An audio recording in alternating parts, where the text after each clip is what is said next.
screen, you gotta, he's on your screen, you need to, do what you just said. But the way Oh, I got this thing, the way I got this set up, I can't really do, yeah, I could. Wait, hold it. We got a couple minutes, right? you can do whatever you want. We got half an hour before, or we got about 25 minutes before he comes. Okay. So Yeah, I can whatever figure you this want out. to do, we're just getting started here. So I tagged a lot of people in this video because this is kind of a little bit more special than last night's, because since the Headhunters are coming to my area here 2 times in the next Yeah, 6 to 7 months.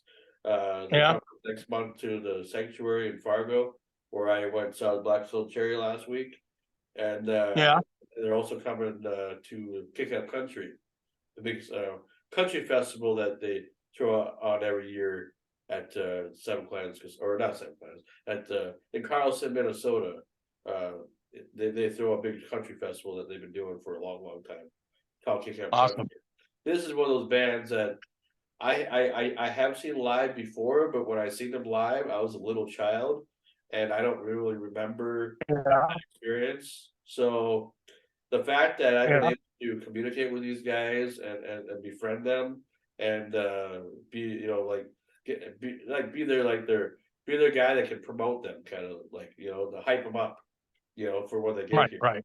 Now I'll finally get my chance to see them live for the first time in probably 30 years, probably, or more.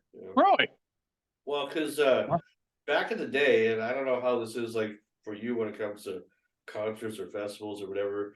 Our little area of northern Minnesota, there was a town called Saint Hilaire, Minnesota, which is only like 20 minutes from me, from where I'm at right now in Brooks.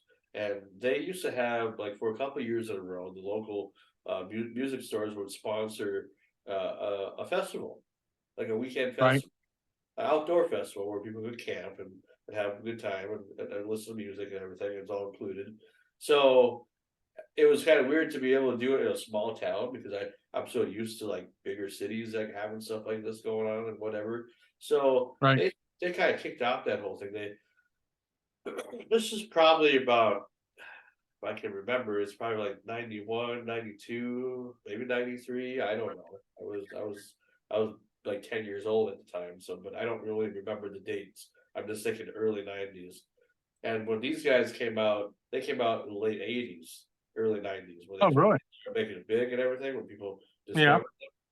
And it's kind of funny how because it was them, and then they had Brooks and Dunn, I believe, and Alice Cooper, and I think Edgar Winter. My dad would tell me this story about the whole experience, because I do remember being a part of it, but I just don't remember like everything. I just remember it was outside. They had a nice big area, almost felt like a mini Woodstock, almost like Right. that. But it was like back in the day when tickets were cheap, and you could afford to do a lot of things for less money that you had to spend compared to now. When everybody's spending wants more money for the same stuff that they did 20 years ago. Some bands aren't Right. like that. Some bands aren't going to gouge their fans when it comes to how much it costs for to come to their show. I noticed last night, and I wasn't even trying to go for this theme with Tim, but it seemed like we were mostly talking about financial stuff, mostly when it comes to like the financial side of running a business or being a musician, and actually talking about the music itself.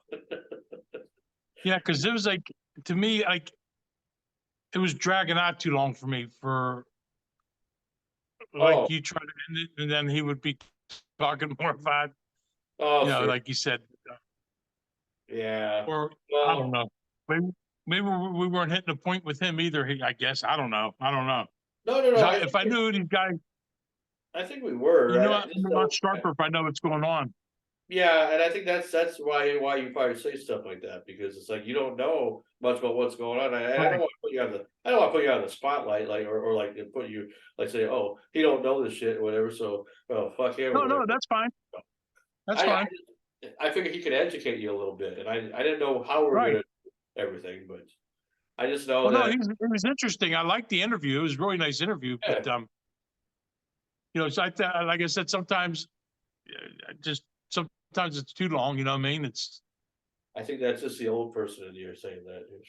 You ain't kidding, dude, man. I mean, Because you're like, yeah, I'm sure you're just like a lot of times. You're probably like, well, we're running out of time. We got other things to do today. You know, gotta hurry up. You know, gotta hey, look at the imaginary I, watch. I, I just want to be able to spank girls in the butt. I don't know. Oh, jeez. You're married. You can do that to your wife anytime you want, pretty much. I'm sure. Come here, honey. She's laying right there. We'll give you a good show tonight, Sean. Yeah, that's right. Make it a show we'll always remember. Always remember. Man. I used to be Anything afraid bad that about this? I used to be afraid that you would do something like that just to pull my chain just to for the hell of it, but you haven't never done that yet, so Yeah, you'd be hooked, and then we have to find some porn stars. I'm sorry You that know? I'm sorry that this is different than what you're used to. I should Oh be no, that's dude. I mean, let me tell you something. I honestly, I get excited doing stuff like this, like entertainment stuff. uh-huh. It excites me. I don't get scared. I don't get nervous. It's Well, that's just good. this is me. I love it. You know what I mean? Well, good. That's like I'd rather go. I'd rather go to a bar and I'm there watching whatever's going on. And they say, "Hey, man, you want to go up do a couple minutes?" You know what I mean? I'm Sure. less nervous than if I was planning to do that at a bar. You know what I mean? Yeah. I But get you. for some reason, when it comes to cameras, radios, and I just love. I love this. I love this stuff. Good. Well, I mean, some I'm in people are all. just some I'm people in are just anytime born. you want me, bro. Well, Huh? I tell you what, you know, I mean, some people are just born for it, and I never thought I'd ever be about a video either, an audio and all that stuff. But I'm glad I chose this as a wannabe career in some respects because I Right. love it I so do much. too. I mean, I it's like, mean, is it better to have my own? Sometimes, you know what I mean? Because lately I've been listening to a lot of my shows, and that's what I can't understand about Waterboy, dude. I mean, he was like the head of our show, and if you ever just sit doing nothing for like an hour, if you're doing, just listen to one of my shows. I'll give you a date. Some of the good shows where we pick on them, sure, and it's crazy because I tell him to shut the fuck up. I yell at him. I shut his mics off, and like he gets drunk and he falls asleep, and we fucking jack him off. You know what I mean? you jack We were him up. telling one girl, we told one girl that Waterboy, he likes to be kicked in the nuts and shit like that, and he was sleeping. Oh, Jesus. Well, you have to realize back then that 20 years was 20 years ago. Like, But that everybody's was 10 years ago. older. 10 years ago, or whatever. I mean, you guys were, younger and all that. You could handle more stuff, and you probably, he probably don't remember all that stuff. Maybe I don't know. I don't know. Well, it is. We had a lot of fun doing that, but I like. I like the different. I like it's different for me. You know what I mean? Yeah, I I hope. can't help my swearing. I swear like a mother hunter. I can't help that, but I try to control a little bit. Well, like I said, you and I, we just click, and I've heard nothing but good things from people that have asked me about the show that know more about it now. They said they really like this. They really like the Sam guy that you work with. It was like I like him too because he's like, I wish he was closer. Then we would definitely do more things together. Oh I feel yeah, like I feel like we can definitely learn from each other no matter what. You know, this is definitely a right, learning experience. And it's been nothing but positive. As far as I'm right. concerned. Yeah, So if we live closer near Mama T's bar, man, we'd be done. yeah, We oh, would start. absolutely. We would be starting to spank some girls. I'm telling you. Yeah. Well, I mean, you'd have to teach me how to do that because I haven't done that in a long time. Honestly, I don't want to ruin if we you. call our shots, well, then I'm going to call the shot. It's like, well, and then Hey, I don't want to ruin you. I've already been ruined. I've been ruined by enough people in my life. What's another person? Yeah, I'm gonna take care of the chat tonight too. Yeah. Please monitor the chat. Make sure that there's all the good people. Say hi to everybody. Make them feel special. That they get that hi for the legendary Sam Lutz. Yeah. Hey, we should be called "Welcome to the Show That Never Ends." Yeah. That'd be a cool. Well, That's a cool thing. I figure I'd let him go for an hour, That interview will probably go an hour or two, maybe an hour and a half. It just depends on, because this guy likes to talk too. But this guy gets to the point though, he's just, well, the last time we did the interview, he showed me his entire music collection. You think I'm nuts when it comes to having a movie collection and stuff? This guy has Right. like every CD out there, every album, every vinyl record. It's gonna put us all to shame when you see his stuff. Right. He doesn't just do just Kentucky Headhunters stuff. Like he hosts his own radio show and all that as well. And it's pretty amazing the stuff this guy knows. And he's been in the business forever. And the experience that I got with John and Fred last week is how I picture these guys being, because these guys kind of will raise the Blackstone Cherry and into, Right. because they're all lifelong friends that wanted to become a band. And I think that's kind of how this kind of started too with these guys.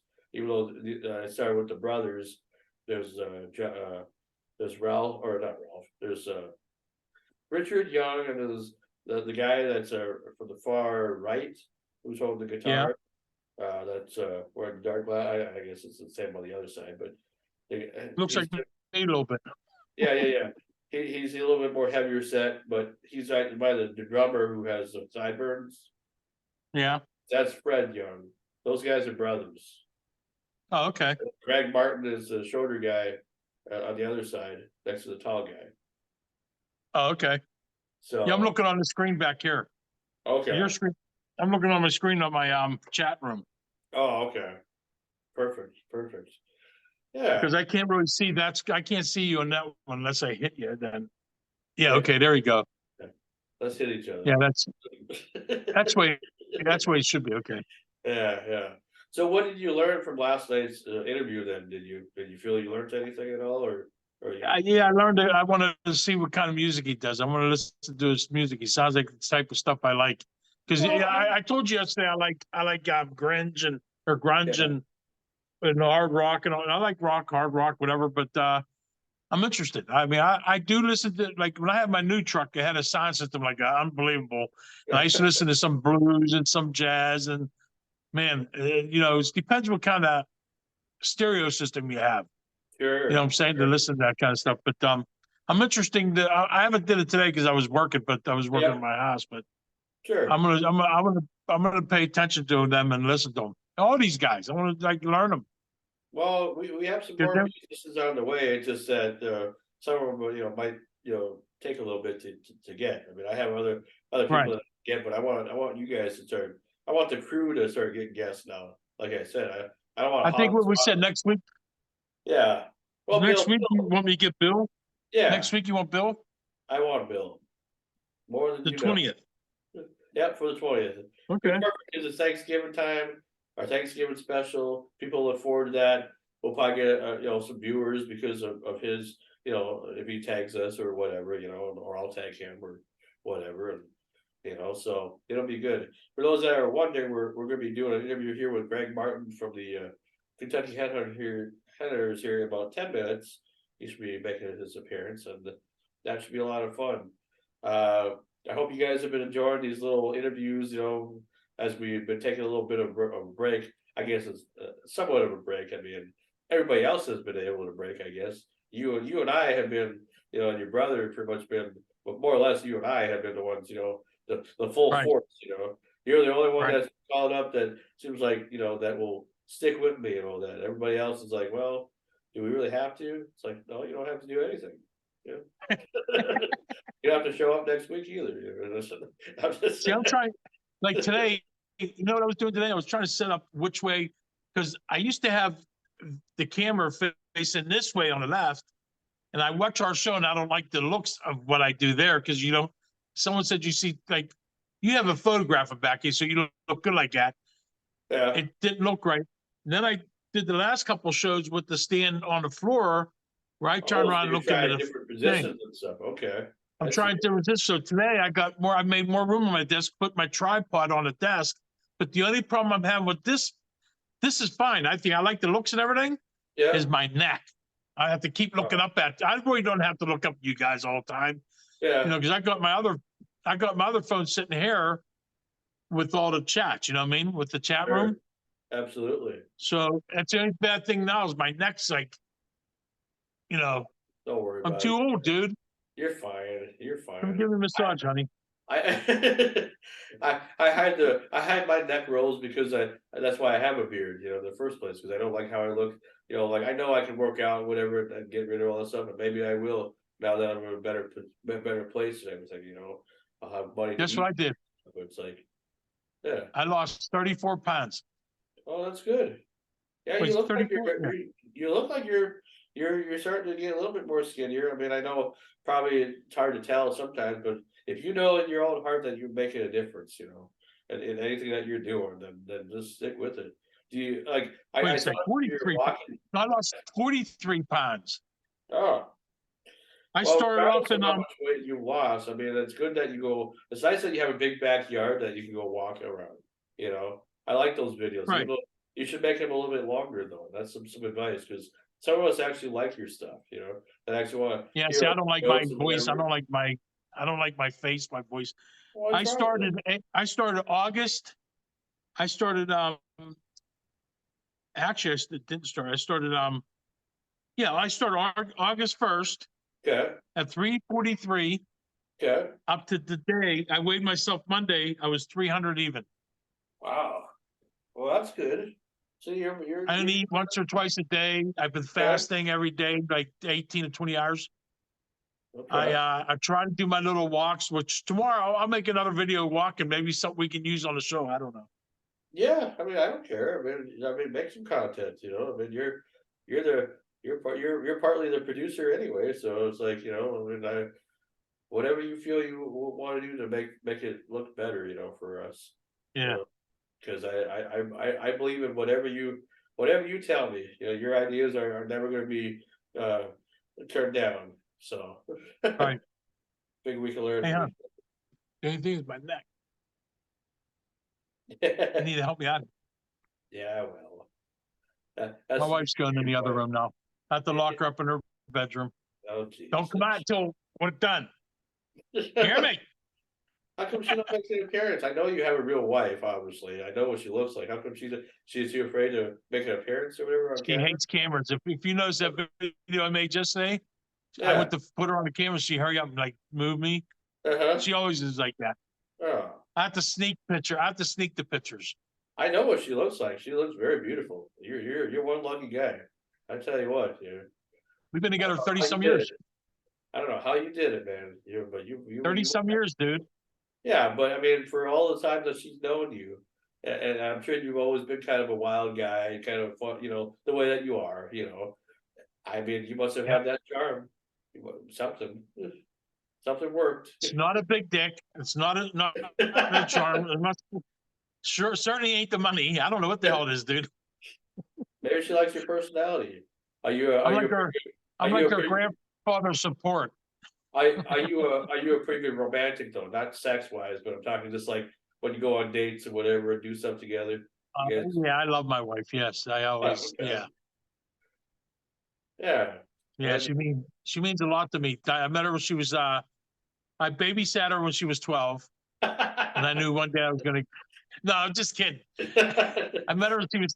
I met her. She was. Let's race that off the board. I remember yeah, when yeah, she was yeah. 17.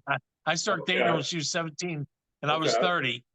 Uh-huh. And my wife and I weren't. My first wife wasn't. We weren't getting along, so it helped me process through that situation. And Oh. all my friends kept telling me, it's not going to work. You're Uh-huh. going to get divorced. You're going to leave you for younger guys. And I mean, I Uh-huh. still get that shit, you know? Oh, And she just think, I love my wife, but she loves me and we ain't going over. so you were married before. Yes. Okay, I didn't know that. I don't know if you told me that before. I just Yeah. thought I married probably was the only wife you a had. high school girl. Oh, okay. Okay. Yeah. I have a daughter with her. That's my Jace. You know, Jace, my Yeah, grandson. yeah, yeah, yeah, yeah. Okay. Yeah. That's his mom is my first wife's kid. You know, Okay. her first kid. Yeah. And she's Okay. 43. She's Okay. 42. Wait, my daughter's 42, my son's 41, and my wife's 51. This wife, they're all 10 years apart. Jeez. That's crazy. That's Barney crazy. was young when she had my son. Uh-huh. Yeah.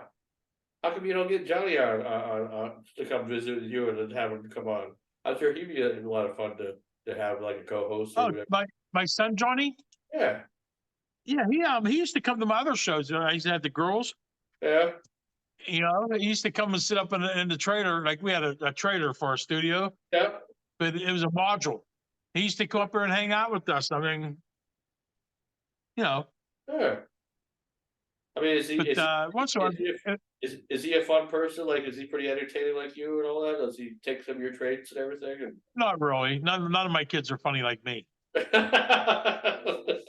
you ask them, they'll be like, uh, they think I'm a jerk. Trust me. They love me, Yeah, but they get embarrassed. Like my son, once in a while, where he works, all his friends sort of know Sam Kinison. They know who uh-huh, Screaming Sam is, and they uh-huh, always talk about me at work. And he always goes, "Yeah, those guys always talk about you at work." And he'll maybe call me up and say, "Hey, remember you this? Remember that? Can you send yeah, a picture of this? Can you, you know?"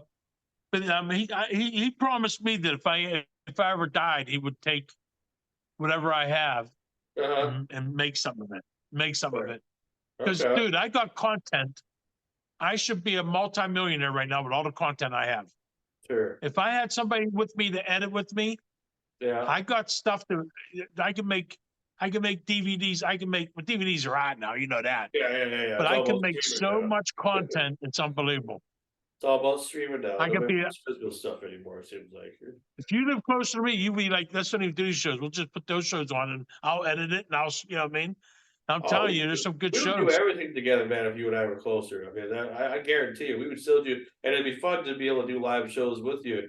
Yeah, because I think if we're doing stuff like in person, the live show experience Yeah, was better when you're. Because I'm going to start doing some stuff with Tanya, Mama T, in a couple right, weeks. right. We do a show after I think Thanksgiving. that'd be cool. I don't care if we have a I guest or envy you, not brother. I that time. envy you.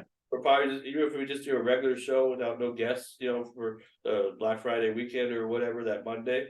That's what the last Monday of the 27th or whatever, I think it is. Right. I'm gonna go to the bar and we're gonna do a show. So That'd that's be my cool. plan Just let me anyway. know. Yeah, If you want me to be a part of it, I'll screen in. yeah, it'll be good. It'll be good. Like those guys, see in Florida, all my guys Dean lived a mile away from me. Uh-huh. Vince lived 3 miles away from me. Adam lived 4 miles away from me. So we met up all the time. We did Sure. filming. We Uh-huh. went out to eat. Sure. We went on locations in Miami. We traveled all over the place. They came to Pittsburgh to my bar and did a benefit. We did a benefit for my sister-in-law. Tony's wife when she had cancer. Yeah, I mean, these guys work great. I mean, then they just start getting into a little more of the porn and I wasn't against that because I like porn. I'm going to be honest with yeah. you, I like porn, and they But got into a little more than I wanted to get into. yeah, to me, I just feel like the porn stuff could be a little much sometimes. Like after a while, it's Well, we like were the first ones to have 3D cameras. We were the first ones to buy them in our area, so we interesting. started doing 3D film. Well, it looks like our It's guest has actually called surprised you. TNA Films. It's called TNA Oh, Films. If you go onto my website, it's out to update my website. I haven't updated my website. I paid sure. almost $40 a month for that. Don't know how to do it. But Adam used to do all that for me. But Adam's on his own now. But Yeah. if you go on the xxscreamingsan.com and click it, because that was Uh-huh. my website, it takes you to the new porn site, TNA Films. Okay. Okay. Well, what's going on, Greg? How's it Somebody's in. going, Well, greetings. man? Hey, How you doing? long time Fine. no see. How are Yeah. you, Joe? How you been, man? Not bad for an older fella. I get scolded when I say I'm getting to be an old man. They say no, just say older. Doing Hey, great. Craig, how old are you? Not to be nosy. No, I don't mind telling you, 70. I'm 65. Oh, wow. You don't look 70 at all. You look like me, a skinny version of me. Well, I put on a few pounds after the pandemic, but I'm doing pretty decent, I guess. Yeah. Yeah. I'm Still screaming Sam, rocking and man. rolling. Now, okay, who are you now? You're Sam, right? Screaming Sam. Yeah. This is me. I used to do a tribute to Sam Kinison.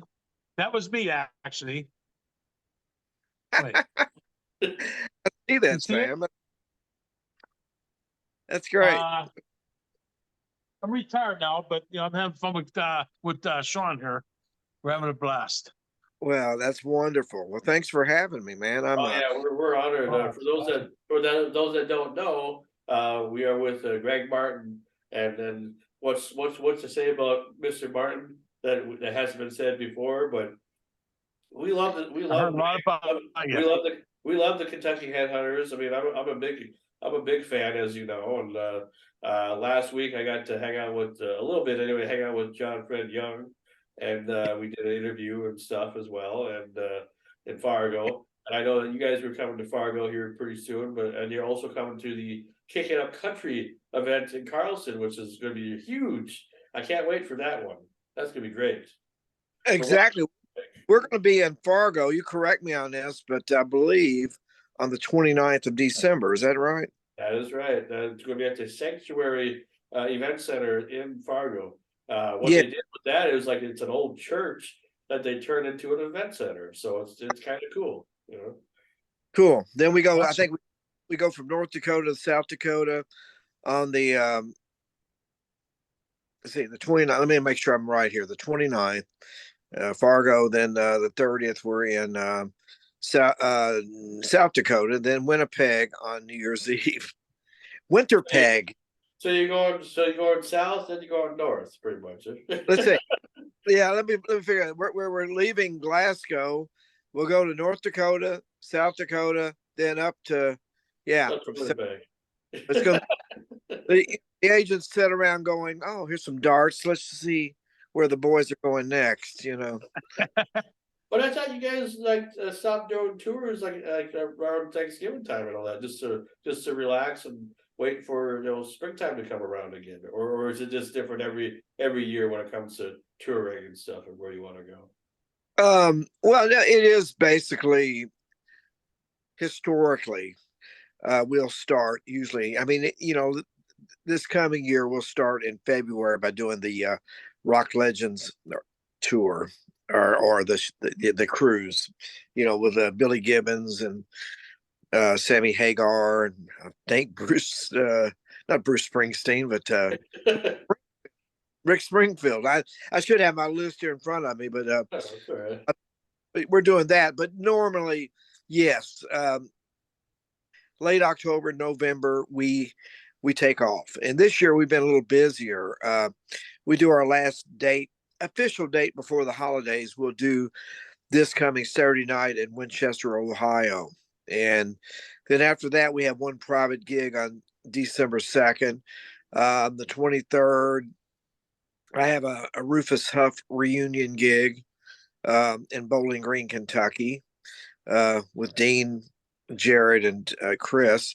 And then celebrate Christmas. Then I'm supposed to do the Jambodians benefit with Otis, the group Otis, on the 27th, but it's either we're going to either miss that or I'm going to get on the bus right after I play. I don't know yet because I literally believe to come to Fargo. Yeah. You gotta make the trip to Fargo, and I'll only be there if the weather's good. Because if the weather's shitty, then I'm Mm. definitely not gonna. I'll wait until the Kick Up Country event to come see you guys because I Eh, want to do. I talked to Richard and I said I want to do like a podcast with all you guys in the same room. I don't care if we're in your tour bus, in a building, whatever. I want to do a podcast with all of you. It's probably best to do them singular because you'll never get information out of everybody. Oh, Seriously, it's not a good group interview. It's oh. like her. Huh. Well, I'd rather I've you seen should. something you've done before though that you guys done as a group or whatever.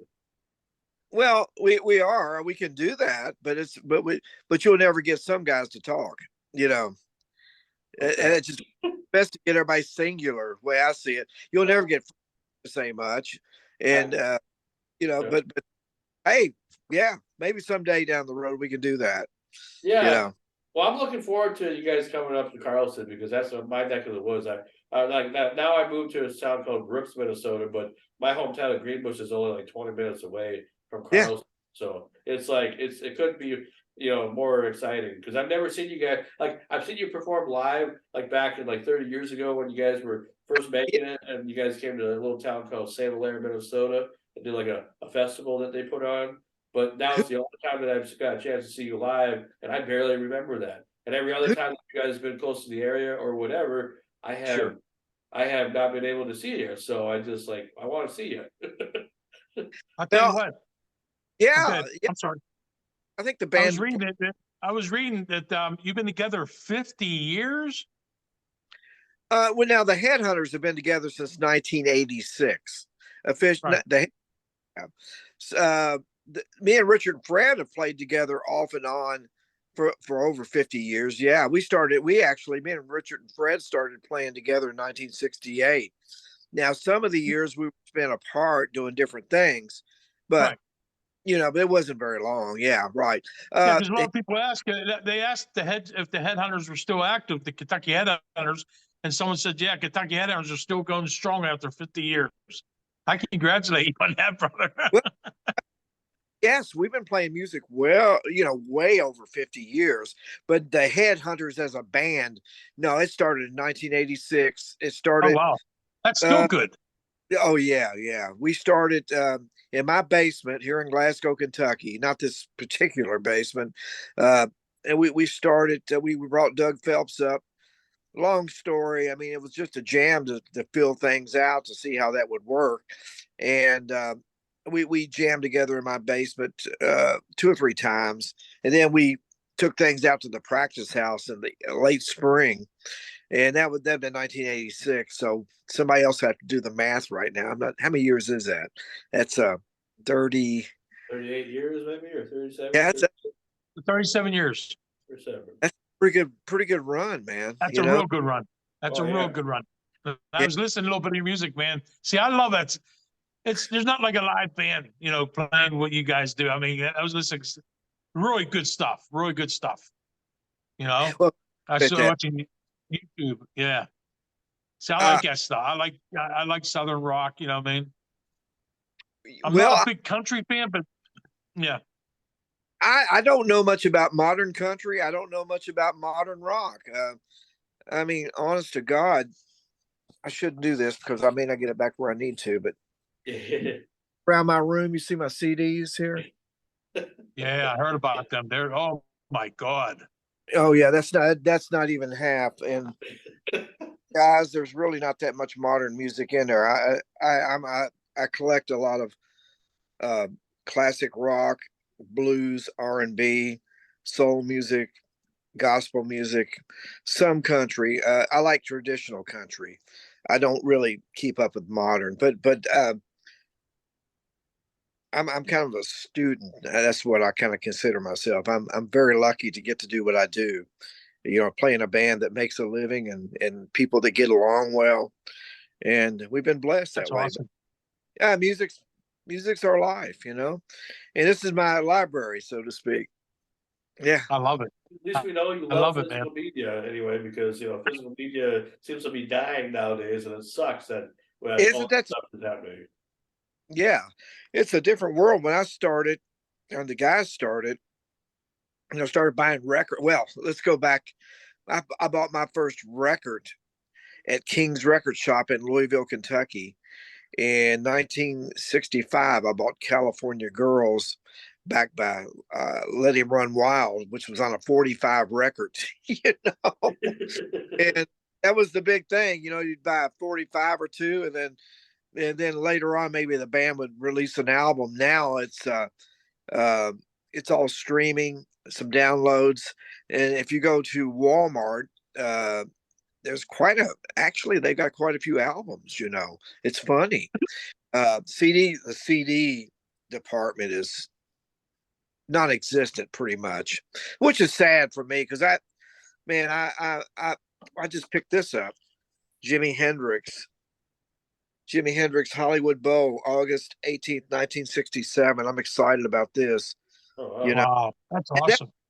that's what gets me off, man, is people like I didn't plan this, by the way. I'm just looking to That's see what okay. That's okay. Tyler Childers, Yeah. who he's country. And I'm not, and I like I say, these are just laying around because I do a radio show. Omar and the Howlers, I played on this Omar for him, and I've got a group called Grin. I got Lightning Hopkins, and Oh wow. that's my time is pretty much consumed with my music, one way or the other, either playing guitar or studying music, doing radio, and doing some things like that. It's Yeah. Right. a never-ending journey, so to speak. You never fail to pick up something new every day that you didn't learn. It's great. And that's why I don't Right. understand. I don't understand why in today's world, why like I love streaming too. Don't get me wrong, it's great. Sure. It's wonderful. It's what we expected to have in our future, in our world, But why can't we have both? Why can't we just like keep the physical media around and still keep like treat it like it's 2002 again or whatever? Why does it have to go away? Don't get that. Right, Right. exactly. I guess 8 tracks needed to go away. You know, when I was in high school, we thought 8 tracks were great. You'd buy the Allman Brothers at the Fillmore, and right in the middle of Mountain Jam, it would fade out. It'd be a big flick, and then it would fade back in. You Yeah. know, terrible format. And of course, we were excited. In oh gosh, in the mid 70s when people started buying nice little home cassettes and making albums onto a cassette, then playing them in their cars, and it's just amazing. I mean, you're right. Streaming now, you can stream or everything is available. Being a connoisseur of music and loving music and trying to discover some of the roots. Back in the day, we were lucky. We would go to thrift stores, Goodwills, record stores, mom and pop stores, and try to score a copy of BB King at the Regal, or Lightning Hopkins, and a Lightning Hopkins record on Gold Star Records, or an old Albert King record, or things like that. Well, the thing is now, the romance of walking to the store and finding Albert Collins on a 45 is gone, because now you can pretty much go to YouTube and you read about a song and go, oh, you just go to YouTube and find it, which is good. That's a good thing. Right. Right. Yeah, Yeah. it has its advantages, but I just don't like the fact that this stuff is getting taken away. Where now you have to, if you're limited on where you go to get stuff, you have to do it all online. Yeah. So, but I'm Yeah. sure that's still. I mean, it's still fine, but it's like, but Yeah, I because like people actually look forward to buying a CD or DVD or yeah, if they you know what go I mean. to the store and That shop. was something now it's like, what do you do now? Just stay home and jack off and look on the internet all day instead of going out and trying to find it. Our show is a little bit more That's not me. I'm sorry. All right. So, just so you know. Yep. Brother, tell it all. This is part of our Renegade Radio exclusive. So we do the podcast called We're a bunch Renegade Radio. So this is like an exclusive to this. of ragamuffins, that's what we are. Yeah, that's right. That's right. But no, it's all about hey, it's all about the music, and I'm lucky I play with 3 other guys that love music as much as I do. That we know how lucky and blessed we are to get to do this for a living. And we would all, if we weren't getting paid and we weren't playing together, would still be doing it. We're lucky enough that when we get together, we make something special. I think that everyone's got a specific great talent within the band, but you put it together, it's like it makes it makes a nice little stew, so to speak. And I enjoy playing live now more so with the Headhunters than I did back in 1990, and that's nothing against the old lineup whatsoever. It's because I've matured, and probably back in I was probably on stage half drunk anyway. Well, I just well, you know what we need, to hear from when it comes to your band and everything. We need like the first ever Kentucky Headhunters Blackstone Cherry crossover album. That's what we need.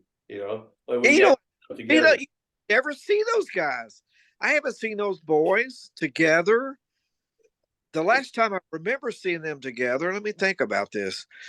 Uh, that we did a gig with those guys. Now we've played with those boys a lot. Okay. The last member, and I may be wrong, and somebody can correct me on this. We played together in Florida in early 2020 before the pandemic hit, uh, at a rally. And I've talked to Chris. I run into Ben at the post office, coffee shop. John Fred, I'll see him somewhere. Of course, Steve Jewell. I see Steve quite a bit. I've known Steve a long time too. Of course, I've known all those boys a long time. Uh, we just don't see them enough. It is funny. Yeah, yeah. We need to get together more somehow. But do you think a possibility would be there if you guys did have more time together? Track or something. Yeah. I mean, it would be fun, right? I could see. Or like I do like this where it's like it's a crossover album, so you're doing like two albums, but like Kentucky Headhunters is doing Blackstone Cherry's material, and the Blackstone Cherry's doing your material. Not a Imagine bad, that. not a bad idea, by the way. I mean, I think that's a good idea. Hey, anything's possible, by the grace of God, if we got the time for it to happen, Sure. them boys are running. They run on a different schedule than we do. Them boys are huge in Europe. They're huge over there, and I mean they do good business over here as well. But them boys, we just seem to run in different directions anymore. Don't see them as much. Right. That's crazy because I saw him last week in Fargo, no problem. But of course, that's my Where, first time actually meeting them and everything. So right, where did they play at? at the sanctuary where you guys are playing in Oh, Fargo, same very, place. very cool. We were working a bit with the Georgia Thunderbolts. You know those guys, right? Have you heard about them? I've heard the I Georgia never thing. did. That's Richard. Richard has worked with them boys. He's helping them boys, and kind of like he did Blackstone Cherry early on. But we haven't worked with those. We changed agencies last year, and that put us in a whole different. It's like we're running a different stream or something now. We're working hard, but I don't see Blackstone Cherry much now. Don't see the Thunderbolts. We were working with Marshall Tucker quite a bit last year, and haven't seen those guys. But I know next year I heard we were doing a date with ZZ Top, which is exciting. I'm glad we're getting to do that. Yeah. That's awesome. They're doing that too. They're doing like a tour with ZZ Top and they're Skinner. Yeah, they are. Blackstone's doing. They sure are.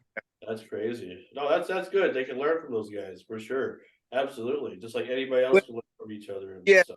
If you can't, Billy Gibbons is the prototype that we should all learn from because as a guitarist, the guy don't play one bad note. He's got a wonderful voice. He writes great songs, but there's no one that I know of, and I've known Billy a long time. We're buddies.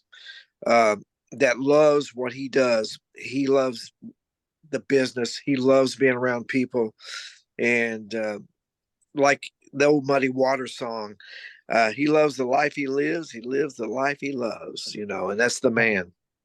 Yeah, he was good friends with Sam Kinison too. I bet he was. I bet he was. They were good friends back in the day. But a funny video I saw on internet one time was Billy Gibbons. He set up a guitar like I think it was New York or something like that on a corner, and he was playing, and people were walking by him like nothing. They thought he was like a bum trying to play guitar, trying to get some money. And it was a good video, man. He sat there and he's playing, and people are just walking by him. And I'm thinking to myself, you stupid son of a bitches. Are you talking about the video of Gibbons playing the Stratocaster out on the street? Yeah. Yeah, I saw that. That was a funny video. Yeah, I think he's playing a Stratocaster, and somebody told me that he liked that guitar so well that he tried to buy it from the guy or something. I talked to Billy last week, by the way. He was in the studio doing something. I'm not sure what. Nobody knew who he was. That's Billy. One time, we met Billy we got to be friends with Billy in 1991, and it's funny. I was a big fan of ZZ Top ever since their first album, Oh, first and forever. Yeah. I mean, way back. Um, and I just sent somebody gave me Billy's office address in Houston, and I sent him some of the Headhunters albums. And I got a call one day from this girl. Her name was Denise. Said, "Hello, Mr. Martin. This is Denise Lameau with the Billy Gibbons office. We got your albums, and are you available to talk to Billy?" And she put Billy on the phone, and we talked for a while. Then about a week later, we went to a show. We got to be buddies, and I've run around with him a few times, and just a great person to learn from, and Wow. blessed to know him. Yeah, he's been You'd good. be proud of that, huh? Do you Yeah. think anything's been different with him since Dusty passed away at all? Well, Still the same guy. he hasn't changed any. Yeah, I'm sure he's grieving. Him and Dusty were together for years, with Frank. But the thing is, Elwood Francis, who's playing bass now, we've known Elwood. He's from Kentucky here. Elwood was in a band with my stepdaughter. They had a band together, the Mighty Skullhead, a punk rock band. There's videos of my stepdaughter out there playing drums with him, and Elwood's a punk rocker, man, and he was a. But we've known Elwood. Elwood's he's one of the musical community here in Kentucky, and but everybody knows he loves punk rock. But he's been Gibbons's guitar tech for years, and he just fell into that, and he's doing a great job. Billy and Frank are tickled to. Do you think he saved ZZ Top from going away? Like if he went to agree to be a part of it, that they wouldn't been around anymore? I don't know who else. I don't know what they would have done without him. I mean, honestly, I don't know what they would have done. I don't know if there would be any. I don't think ZZ Top would have went away by any means, but they had to have a bass player to be ZZ Top. So Sure. yeah, I guess the way he did, and it was Dusty's wishes, according to Billy, that Elwood step into his shoes, and so that was Okay. they're carrying on. I think they were in the studio last week when I talked to Gibbons. They were taking a little break, and I'll see Billy on the cruise in February. Now he's not out there with them. He's out with a little trio he does. Oh, You know, sure. yeah, I'm thinking it's like what Sue Foley, Jimmy Vaughn, and maybe some yeah. other people. Yeah. That's the Jungle Room band. I got a trio he plays with. Is that Matt Sorum from Guns N' Roses and the drummer maybe, and another? I think of everybody.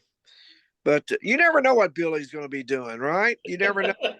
But circling back is what I was saying. It's a perfect opportunity for Blackstone Cherry. If you get around Gibbons, you're going to learn something. Whether you're just watching or you're talking to him, you're going to learn something. You're going to pick up something, and you'll be able to take away something really good. I treasure that with him. I've learned a lot about a lot of Texas blues I would have never heard about, and we both have a love. Billy and I have a love for Peter Green, the original guitarist and head of Fleetwood Mac back in the day. Yes. A lot of people still don't know about that. Yeah, I know Peter, what you're talking about. Peter Green was amazing. He was an amazing player.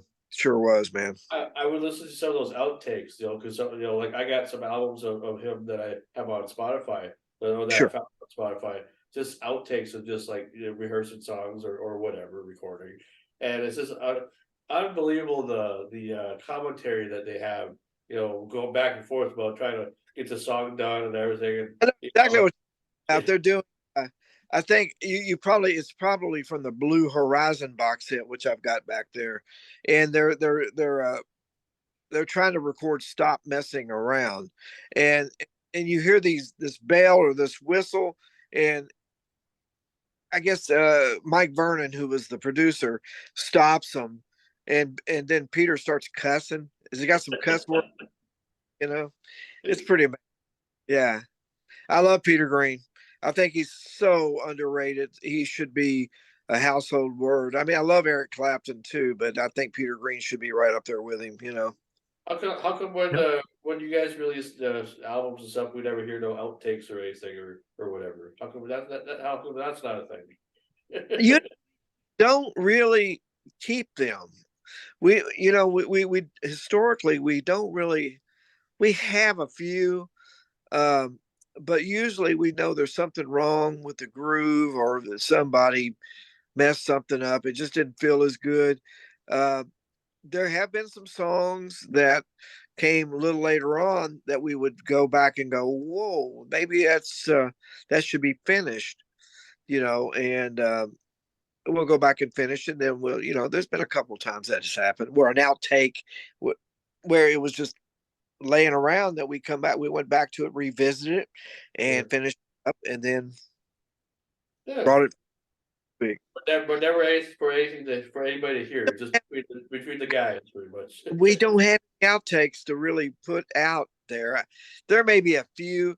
Uh, I'm sure there's a lot of live shows laying around. I'm sure. No, that's amazing, because in the world of technology, especially like the way things are going now, it's like I just wonder, like, okay, vinyl records, are popular again, okay, but how long do you think they're going to be popular for? I mean, if things are changing dramatically all the time, do you think vinyl records are going to be around the next 10 years? Oh yeah, I think so. Yeah, absolutely. I I think they will too. I think they will. Yeah, I mean, they did go. I mean, the popularity waned there for a bit. Um, I got rid of. I hate to say this. I'm getting rid of. I've got a lot of vinyl. You can't. It's not in this room. It's another room, and there's a few things back here. But I'm selling off a lot of my vinyl just to make some room because I've got stuff on CDs. I'm keeping the cleaner vinyl, and I'm keeping my blues collection pretty much. But I I've got 3 turntables hooked up. I've got a turntable in this room, the next room, and out in the garage. I've got 3 turntables. It ever go away, Sean. I don't think it'll go away. And I, it's just such a cool format. And like I said, the only thing that should have went away, and hopefully you guys didn't ever have to play with it, was 8 tracks. They were Uh, terrible. The But worst. I The don't know. worst. Is the next big thing. I don't know how more compact can you get than well, I remember. You down. remember a thing called the mini disc? Because back 20, like when I went to broadcasting school, like 20 years ago, we had a mini disc player that we would record our audio tracks or whatever. I've And got one. what happened to that? I've got one setting in the floor over here. It's many. I've been doing a radio show. I've been doing radio for about 25 years. I do a Okay. radio, and I'm ashamed to tell you, I used to archive my shows on mini disc. It would take 2 mini discs a show to do it. Now I just take a computer with me and you know upload the show to the Sure. computer. Sure. But yeah, I remember mini disc. Yeah, that was the big thing for a minute. Yeah, And we used it for a that short time. Yeah. that's yeah. Yeah, we used it for a short time too because I came up around the time when they were getting rid of the cassette decks and everything, where you didn't have to do anything analog wise anymore. It was the digital age was coming, so I kind of missed out on being able to cut a commercial on a cart and all that stuff. When You I started, know, when I started radio in 19, I didn't start till 19. Well, I did my first bout of it around 1986, so carts were around. But I didn't get to do it very long because the Headhunters took off. But when I started doing I have a show called the Lowdown Hoedown, which I've been doing at this one station now for 22 years in Bowling Green at a rock. But I started at another station in Campbellsville, Kentucky, and I think they had just switched their production over to they got rid of the cart machines, and they were doing everything off of a computer at that point. But you're right, the old cart machines cutting the carts, and they would cut phone calls. They used to have a reel to reel. They yeah, would. I don't know how they done it. We had And like a magnetizer too that could do like if you were done with your cart that you wanted to erase everything, you just swipe it on this magnet and whatever, and it'd be gone. So exactly. Yeah, yeah. Yeah. It was a tape eraser, a bulk tape eraser is what they yep, call that. yep. That Yeah. was pretty neat. I'm just like you had to be very careful so you didn't like erase your work because it was like required for homework. You know, I got to do like one cart for like a homework assignment, but I never got to do it on the radio. Everything was on the like digital commercials were starting to be the thing. It was at college, so it was just like college radio stuff or whatnot. So Oh yeah, man. Sure, sure. Um, now I'm at a rock station in Bowling Green, WDNS FM, which is a great rock station for this area. We're very lucky to have it. And every Monday night from 7 to 10, I have a blues show. I do blues, R&B. I do some blues rock. I don't go too I don't go too far into. I don't play as much modern stuff because I know there's other stations, other blues shows that cover that a lot better than I could.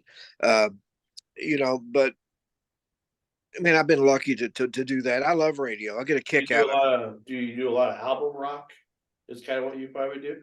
Well, if I would play any rock on my show, I might play the Jeff Beck group with Rod Stewart, maybe some early Led Zeppelin where they were more blues based. Maybe every now and then I'll play some Free with Paul Okay. Rod Kossoff, uh, Humble Pie. Oh Yeah, yeah. some Humble pie. modern do. You know, I have some modern some modern blues every now and then. Yeah. Mhm. Sure. Do you stay away from the top 40? Are you more into the deep tracks, especially with the library that you have? I would imagine you like to pick Um, up tracks that are unique and rare and like, oh, I've never heard this one before, but it's been around for 50 yeah, years. Yeah. I kind of go pretty deep with my show. The station is a classic rock station, and they play. I mean, you're gonna hear Led Zeppelin during the day, the Outlaws. You're gonna hear Skinner. You're gonna hear the Beatles, of course, the Stones. Sure. So I do a thing called the psychedelic snack, which really, it's not. Most people would consider the psychedelic era between 1966 and 68, but I kind of expand on that. So, I mean, like last night, I played some Orleans, which they're not psychedelic, you know. Orleans, pretty mainstream, funky, and commercial, but it's good music, you know. John Hall wrote some great songs, and the Hoppin Brothers, they wrote some great stuff. But I try to go deeper, is what I try to do. Sure, sure, sure. I'm all about deep tracks, man. I tell you, as most people know, I tell Sam all the time about that because it's like Yeah. I get so sick and tired of top 40. We could have this conversation all night, and I will argue the point of why I think top 40 is really killing radio more than helping radio, you know? And I don't keep up with, I'm ashamed to tell you, I don't keep up with what's going on. I'm 70 and I just got what I enjoy. I get more pleasure out of going back and discovering some artists from the 50s that I went, wow. I found out about a couple of Kentucky rockabilly artists last night. Delbert Barker. With it, crazy thing, there was a fellow by the name of Delbert Barker that was a rockabilly artist. And, and I kept going, I met that guy. And then I finally realized I'd worked with him in a studio in Cincinnati back around 1989, but I That's great. didn't know the guy was a rockabilly recording artist, and I love just finding out about the roots. Listen, if you're into, and you have to, I don't know who, well, okay, say if you're into Blackstone Cherry, for instance, go back and figure out who those guys listen to. If you're a musician, you don't want to sound like Blackstone Cherry. They came up with their own thing, but that's the way I think musicians should do that. They should go back and listen to the roots of what their favorite artist did. And then, really, honestly, you're not going to sound like the people you tried to emulate anyway. And if you do, there's something wrong. Hopefully you'll come up with your. Yeah, yeah, no, no kid. You always want to try to be as original as you can. Yeah. So It's a, in your band then, are you the guy that kind of keeps track of like all the historical things that you guys have done? Like all the like you could go back on like you have like a notebook or whatever that you wrote like your first gigs and how much you got paid and how many you know, people were in the venue and blah blah blah blah blah and go all no, that. I don't know if anybody was really great about that. I really regret that I didn't keep a diary. Now I do have some calendars from the 80s and 90s in a box, and it tells part of the story. Like I was able to go back and say, "Oh, that's when we showcased for our record contract, our first contract, and things like that." But no, I hate to say this, I don't think anybody has got any extensive records. We Oh, and that's I think every musician should keep a diary. Really should. I regret that. That's the reason I post on Facebook. It's not because I think I'm great or anything. I can go back 5 years, and go, oh, that's where I was at. I can go on Facebook and kind of backtrack. And I try to put something up there every day what I'm up to. It's kind of like my diary now, so to speak. yeah. Do you have a lot of like archive footage and all that you've saved over the course of time? We Like all live we videos and stuff or whatever. we have some stuff. Yeah, there's I've got some boxes here with some video, and everybody in the band has got various stuff. So I mean, someday when there's more time on our hands, we can go. Oh, here's a show we need to put out, or we can either, I don't know how you do that now. It used to be, at one time it was VHS, and then it went to DVD. I guess Yeah. still a format that people are buying. But yeah, we got some things set back that we could release later on. So the reason why I asked about all this information is mostly because one day somebody's going to want to write a book about you, or eventually do a documentary about you and your band, and all this stuff would be good information to have. There's been a couple of folks approach us about a book, and um, good people, maybe even three, but it was just, I don't know. I think at the time, nobody, if you get into that, it's one of those things that you really have to sit down and it takes a lot of work to do it properly. It didn't feel like the time was right for that to happen. At some point, maybe somebody that really can pull all that stuff together. That'd be great. Sure would. What about a documentary then? Do you think you'd be ready for that? When we do it, no one has ever expressed interest in doing that. One time, somebody was wanting to do a reality show, which I didn't want to do it because I got enough reality in my life. I told the young brothers they could do it all they want. I didn't want to mess with it. It was a nice thing that the guy wanted to do, but I like that's not my thing. Sure, sure. But I can only imagine though if it was a thing though, or not the reality show, but like a documentary. Because now Documentary. there's like a lot of documentaries are coming out. We just had a Mr. Dressup documentary that just came out on Prime Video not too long ago. So Oh, yeah. No, if somebody presented there's a great idea, uh, why not? Yeah, they could pull all the go to the archives and pull out some stuff. Be wonderful. And it could happen someday. We're still breathing, we're still playing, and uh, it's not over yet, right? sure. Are you are Not you a even band? close. Are you a band that also owns all your rights and music and everything, or does the studios own your stuff? We own the latter material. The early material we do not own. No, like Picking on Nashville, Electric Barnyard, some of those. No, we don't own the later albums. From Soul On, that we've got. I mean, I'd like to see Picking on Nashville on vinyl again. I don't know why that hasn't hit vinyl, but maybe it will. Especially like an anniversary edition or something, or something. Man, I thought 20 years.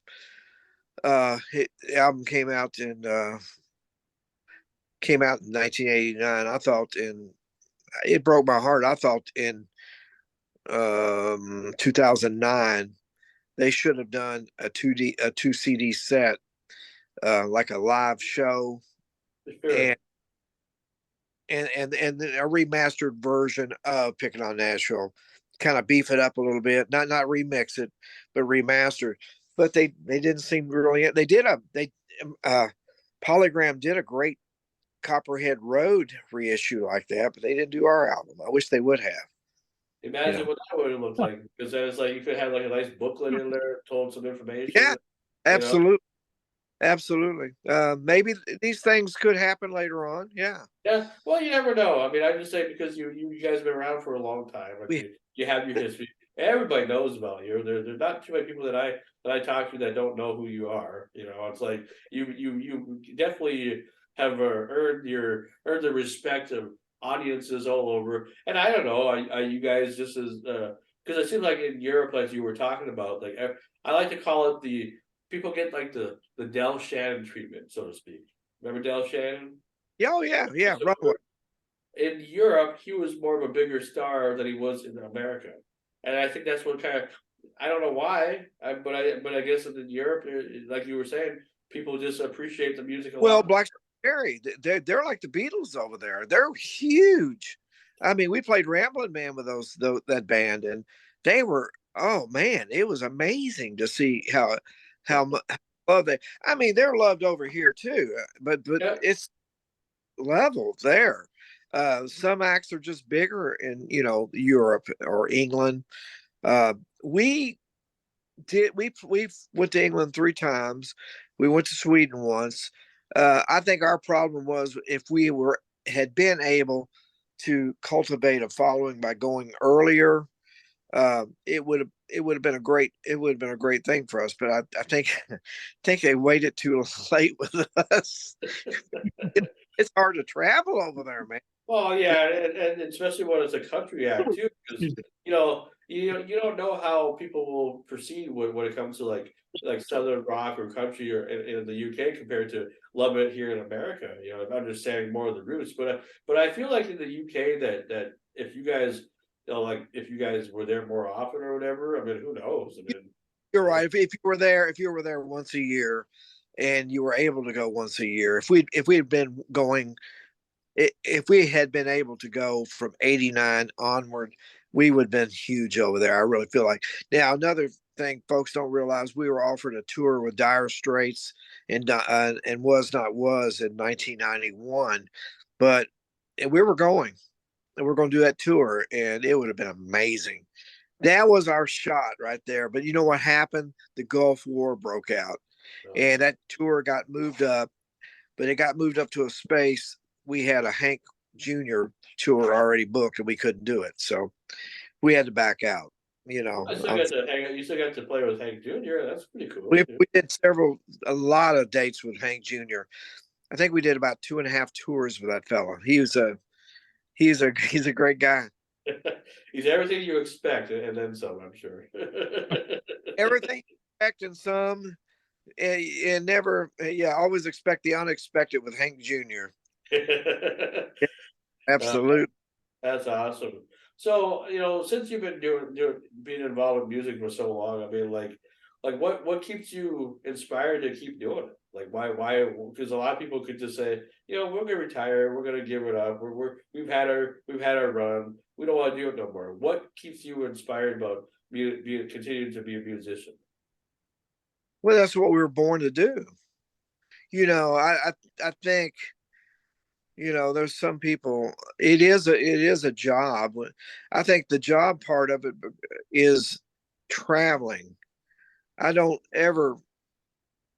There's some days you don't feel as good as others on stage, but I never consider it a job to get up and play an hour and a half, 2 hours, and you always feel energized when you get through playing. And I just feel like if you were meant to do something, you'll never get tired of it.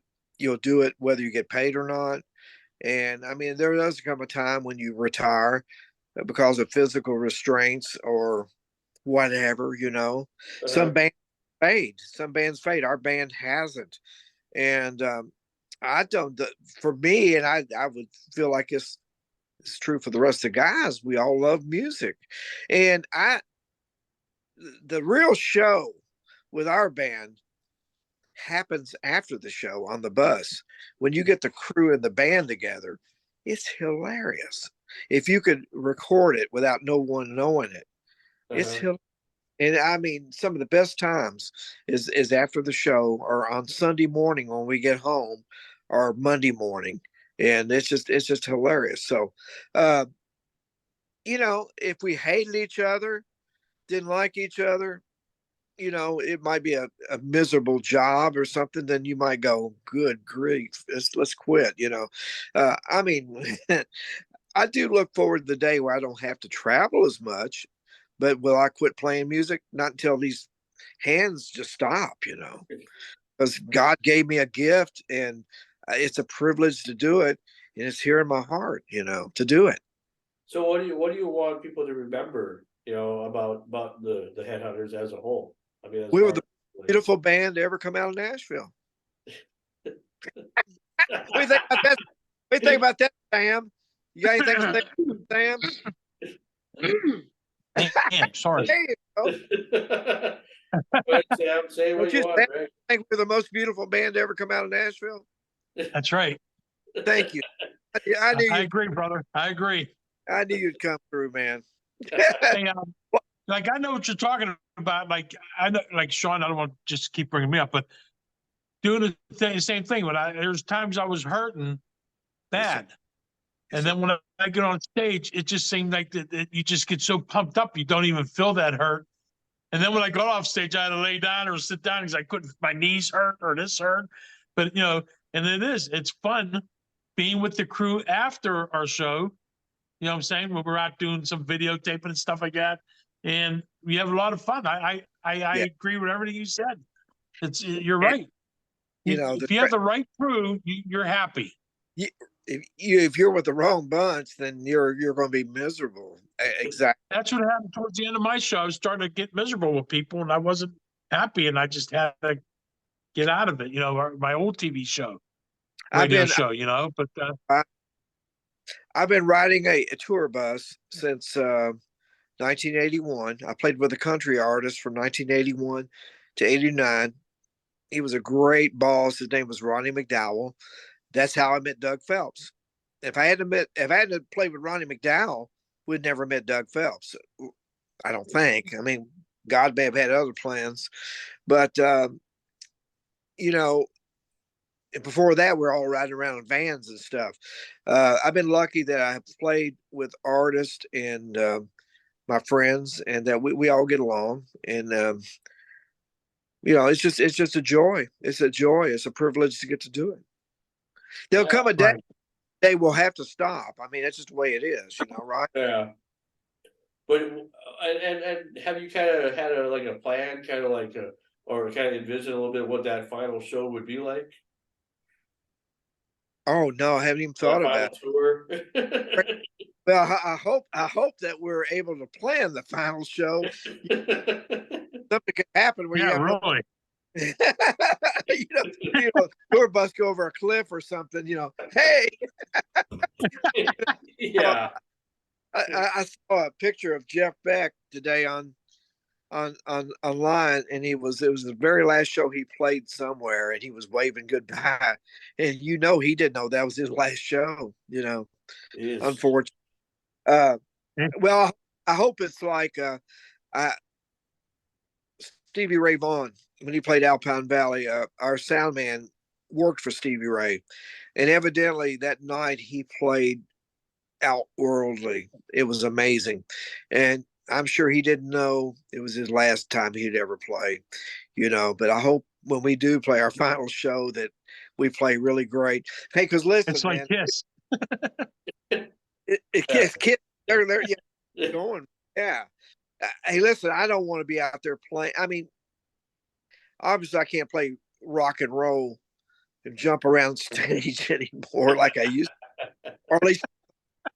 But I feel like we still play well. As long as we play well and we play good and the audience likes it, I want to do it. But if it ever gets to the point where you're not really you're playing a lower level than the money. I don't. I just don't want to do that. You know. What's crazy about it too is like what I told John Fred last week in the interview. It's like just like Blackstone Cherry, we with Kentucky Headhunters, we don't hear any like drama, you know, in the media. We don't hear no, oh, this person had sex with that person, this person got drunk, this person has a DUI, blah blah blah blah blah blah blah. You know, it's like you guys seem to be you guys know how to provide good media, you know, as far as like to continue being a successful band. There We isn't. don't. We don't try to do is shock the media. There's, you know, hey, listen, Blackstone Cherry are really good boys. Every one of them. They're great people. Uh, they were brought up right. That's the biggest part of it.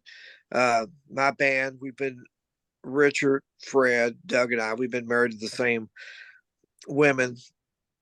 We've never. I mean, I'm not. Hey, divorces happen. I'm not Yeah.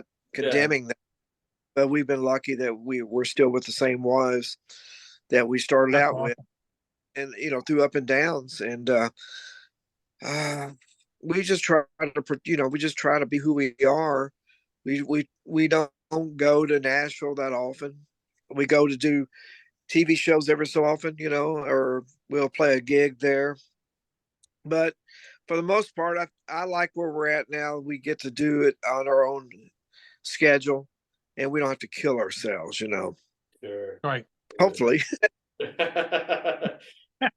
That's awesome. Well, Greg, we appreciate you. We could talk for hours about music and everything. I'm looking forward to seeing you, whether it be in Fargo or Carlson for sure. When you You guys, come see us. yeah, I And definitely you, want to. We'll figure out what we can do as far as promotional stuff at that time when it I gets really close. enjoyed you today, man, Greg. you, Sam, you come too, okay? All right. You I'll come. Yeah, try. he lives out in Ohio, so I don't know how far he is from that town that you're talking about. You know. Yeah, I looked it up. I'm 4 hours away. Oh, okay. Okay. You're in Ohio, right? Yeah. Yes.